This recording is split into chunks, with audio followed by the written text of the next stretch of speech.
quẹt phì ra nào ra đây cái đường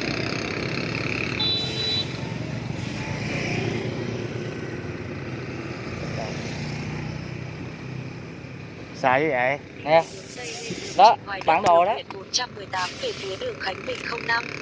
đó cứ đi theo đó đi, đây em coi đi, sai như vậy trời. đang mà ở đây là Không thế thì à.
có lạc đâu, đừng lo lên ra đó thôi. Thì theo mấy người tắt ra thôi. Sợ lạc. Để tắt ra thì chịu.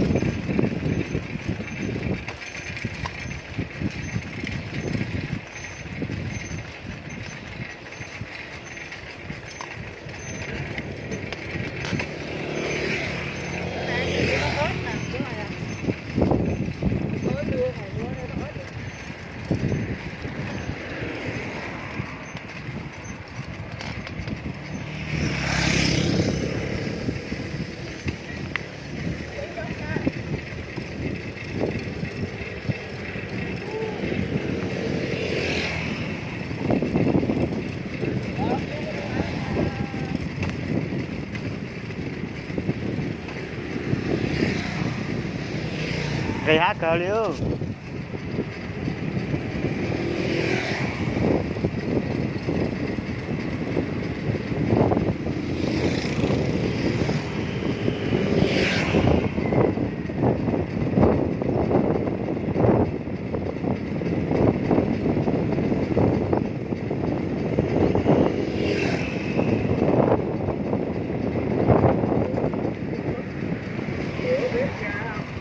Giữa siêu sắc xuống 2 ổ khóa tủ 2 ổ.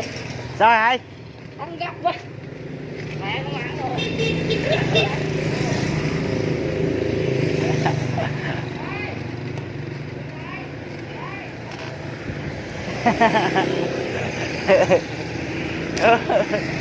Cha xử lý.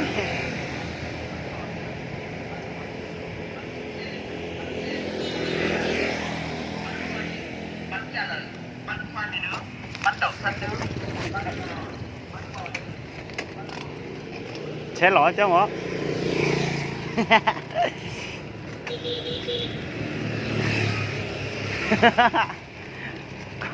Xong không? Đi đường nào vậy? Mai về đây sẽ coi thế nào, sợ đây có phải đi đường đâu.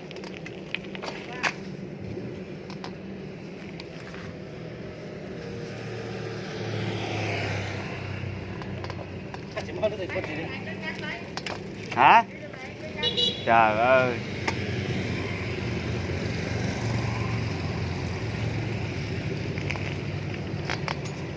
Này, xe đi kìa đó.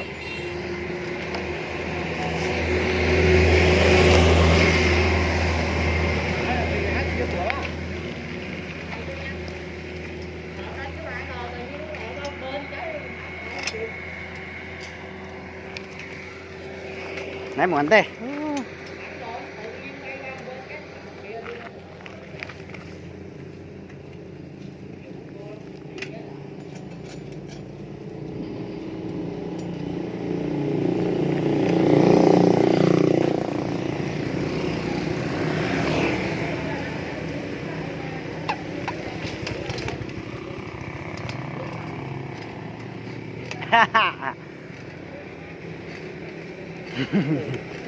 lo trong chưa lo bố chế chào chú tự chơi trong chưa á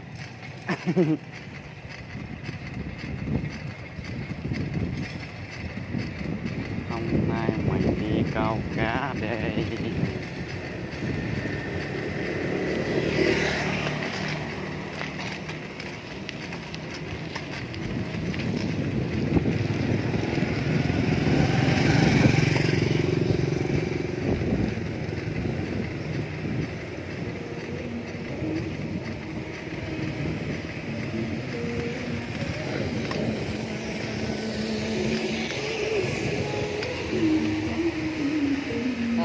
Em nhớ rồi, mới được. Ok, đi. muốn tê Nó chỉ sẽ tận.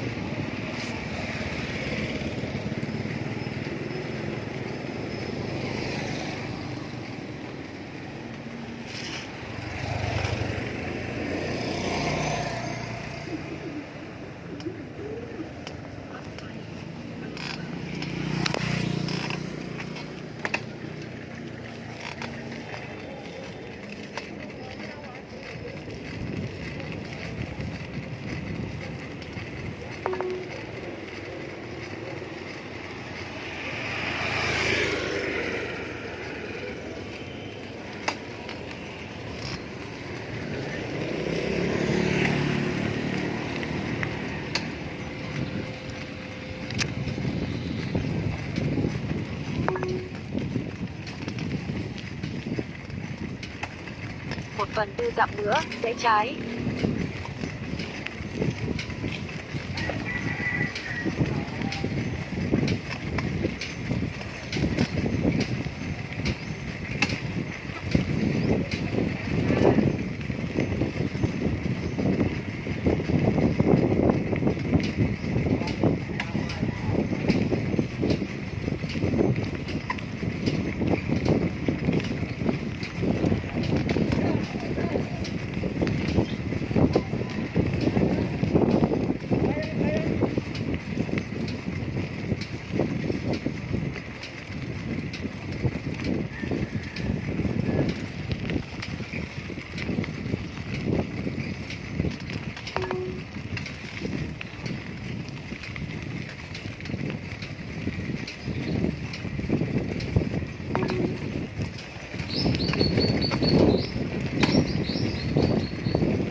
Cây này mang đi câu luôn. đó vô tàu lâu Đi có người không có còng thì chặt cái cây này đi mang đi câu.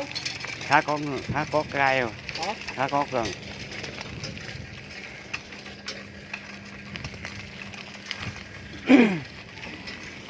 Rẽ trái. để trái Thích chưa? chắp Rồi đi. Rồi đi theo em với Tình đi. Lên trước mấy Tình.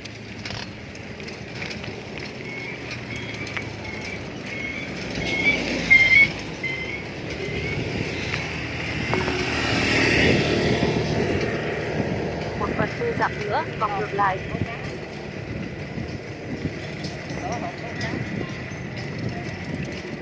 xa dưới này có cá không đấy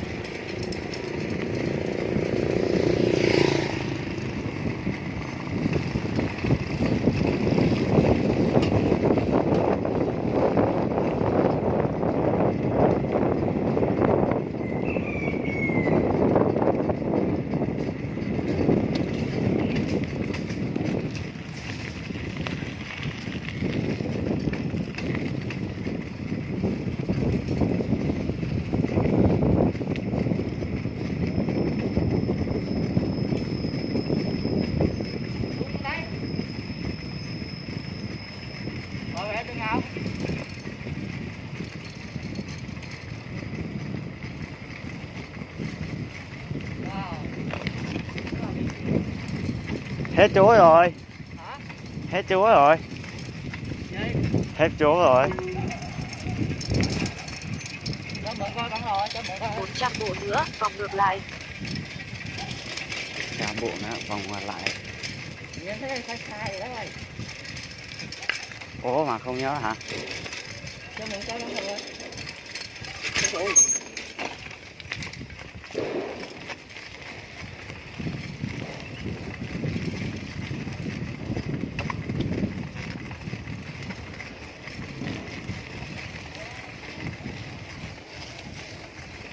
Đi về hướng Nam.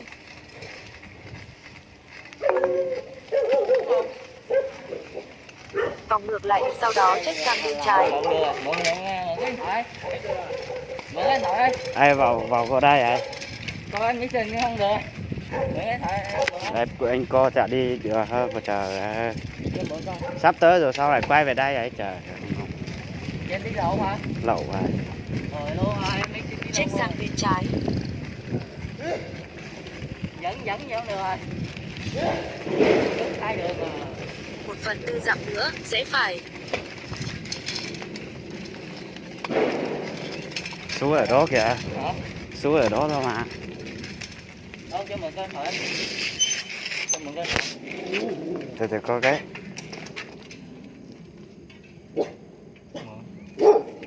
Xíu mà. À. Xuống ở đây. Lộn đường rồi đó. Xuống ở đây này. Không định qua câu chỗ này nè. Chỗ này xong nếu không có cá thì mình chạy xuống suối. Ừ. Ừ. Được. Nếu mà đi đó không có cá thì mình chạy xuống suối. Đi. Này đã đi.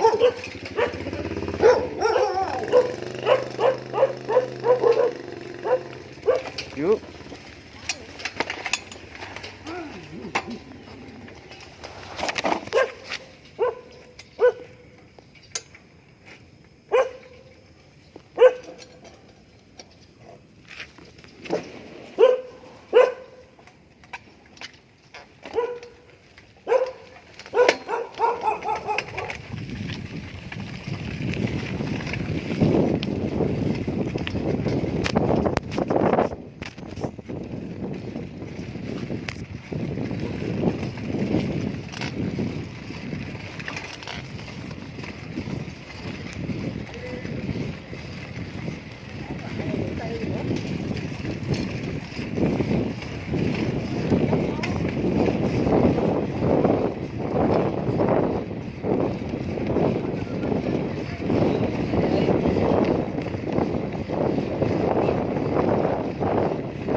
Lãi gì ai?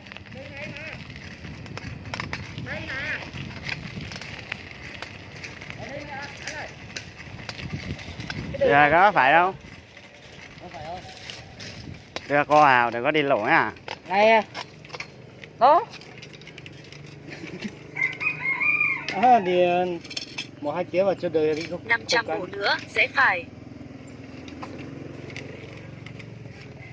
Điểm đến của bạn nằm ở bên phải. Đó bên phải. Đường này nè. Đi co thế. Em đi coi anh đi. Em đi cho. Có gì nếu là đi luôn đi, có gì phải quay lại. Đi luôn đi, trời ơi, nóng quá rồi. Rồi không có ai mua nước hết vậy? Nước gì? Nước lọc. Tí nữa đó. Đâu có. Rồi luôn. Tèo luôn. Chết phát đó luôn.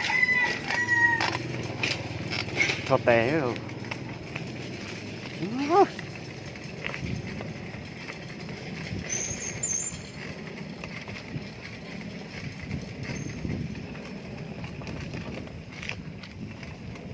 Chắc không? Cháu bữa ấy. Trời ơi, Cho chắc. ở đằng sau rồi đó. Thì bên Còn phải. đấy. Rồi cho chắc.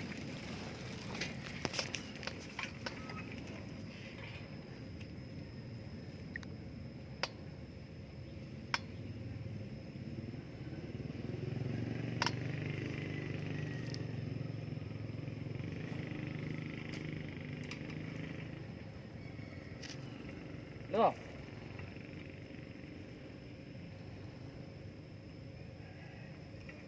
Quên hết đường. Lạc rồi. Ờ, đi đường này đi nè. Đây. Nó là một cái này một khúc thường rồi. Còn cái này còn tìm có cho sợi chỉ cho nó.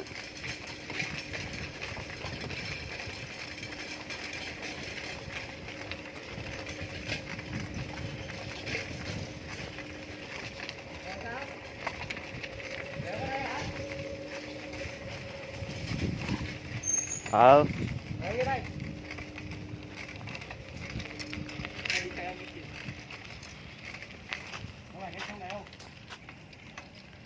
Cho chai bữa, chai mượn. Ủa gì hả? Tết chưa rồi đi về. Chỗ này không phải người ta đông cấm cầu, cấm báo rồi không có cầu. Đi về hướng đông. Này đường này nè. Tào lâu. Đường này thì đâu có đường đi đâu. Nè. Ở Đi. chỉ nè. Đi trước đi, chờ nóng quá.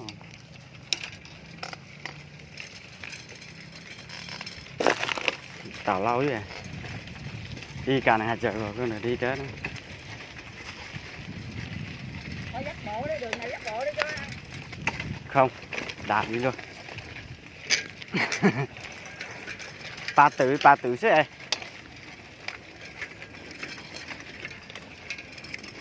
Ba được. Sao ăn mẹ rồi. Đường này nè. Đâu? Sẽ quay sai nữa hả? Đường kia kìa. Hả? Bao nhiêu trong? Đây kia đâu có nào đâu, chờ không nụ. Hết.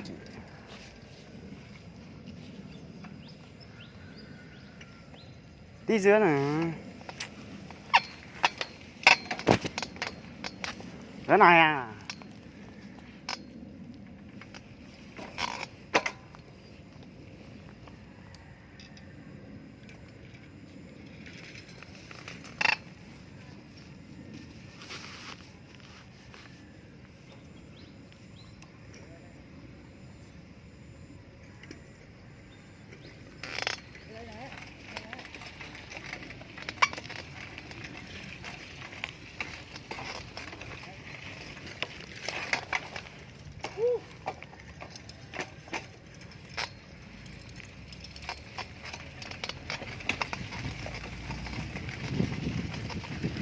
Tùm cái phết nó. Ê. Ủa lạ vậy? Đây đâu có đường đi nát không? Nè nó chỉ vậy nè. Hết đường đi rồi. Con cái này bị tháo đường rồi. Đi xuống luôn. Đi. Kìa bên kia kìa, thấy không? Ừ. Đó. Cái kia người ta đâu có đâu. Đi đó này đi chờ. Đi luôn. Đi được không nào?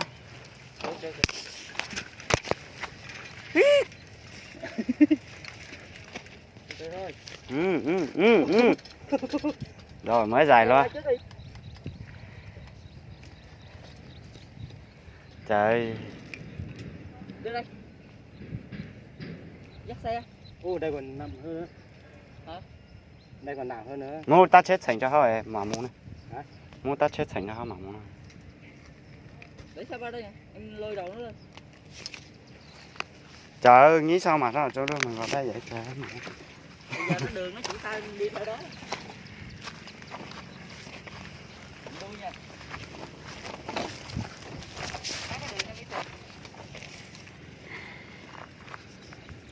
Thiệt làm thế nào mới chỉ phải béo nào. Thiệt lắm. Xe tao một tay tao cần được rồi, tao là gì nhãn không được.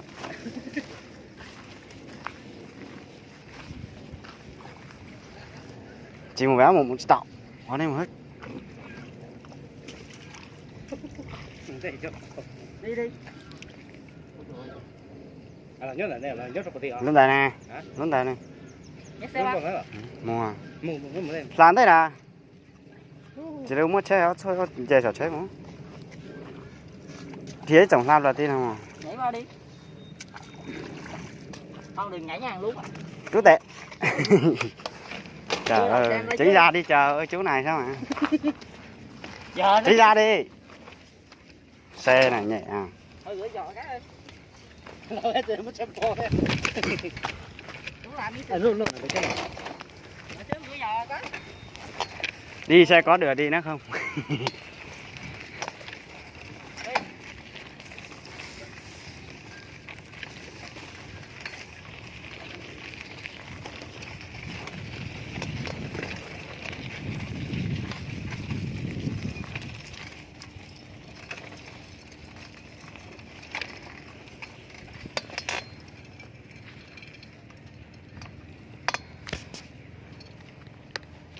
Xong. Trước mặt thôi.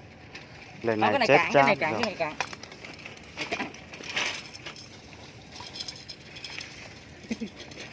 Đó. Đó. Aiu. Này, xe hư hết rồi.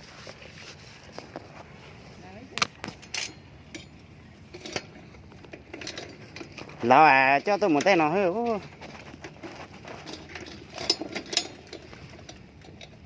Ăn là tao không hỏi rồi. Hả? Ăn là tao không hỏi rồi. Trời ơi. Hả? Trời ơi. Đi trước đi, trời ơi.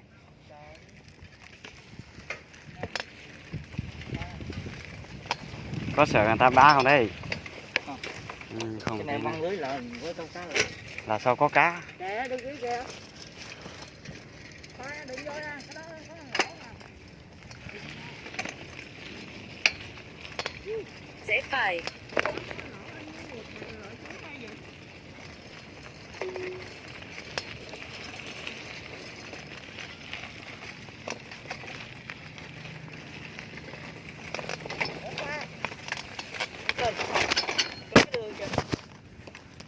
Đậu xanh. Đủ mà mình ngu thật. Ngu thiệt á. Có đường đi không đi được mà đi chỗ này kia. Đúng rồi, mình ngu thiệt. Tại cái bản đồ không? Đi đó.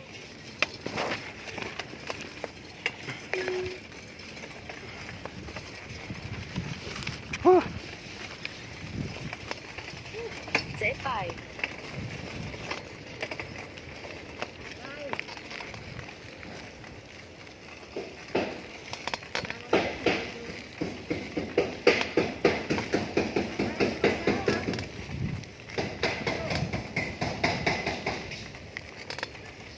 Thấy người ta băng lưới rồi đi con cá.